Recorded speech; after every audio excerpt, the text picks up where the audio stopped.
الفني والإداري،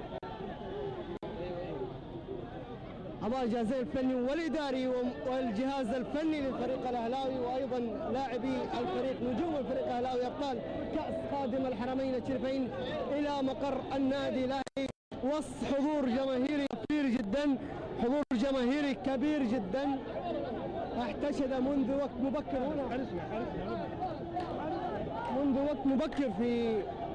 مقر النادي الأهلي هنا في عروس البحر الأحمر مدينة جدة. نشاهد الآن وصول عدد، هذا عبد الله الجدعاني الحارس فريق الأولمبي الصاعد للفريق الأول، ونشاهد أيضا الآن ياسر المسلمين كان برفقة كأس البطولة، الكأس الثمينة، كأس خادم الحرمين الشريفين، مع مدير عام فريق كرة القدم طارق كيال أول النازلين من الحافلة. الآن الفريق محمد مسعد، نشاهد وصوله محمد مسعد، نشاهد وصوله باقي أعضاء الفريق الأهلاوي، كريم هزازي، نيكولا المدافع الصربي، أيضا هنا مارسيلو المحترف الفرنسي،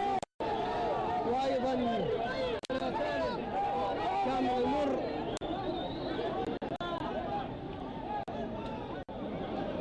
أيضا هنا نشاهد الموسى،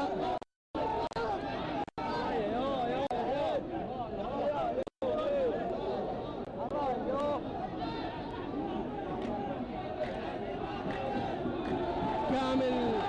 الموسى،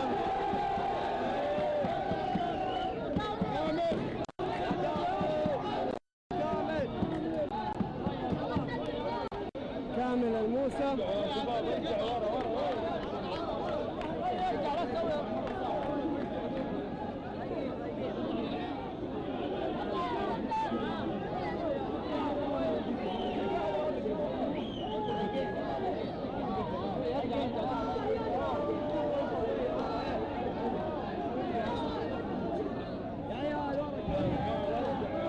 ما زال أعضاء الفريق الأهلاوي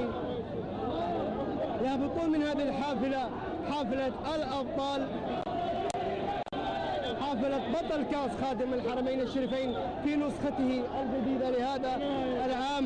ما زالت الأفراح الأهلاوية متواصلة مستمرة من هنا من مقر النادي الأهلي في شارع التحلية. أعضاء الفريق الأهلاوي بكم مرة أخرى في مساء الرياضية والحلقة الاستثنائية عن الليلة التاريخية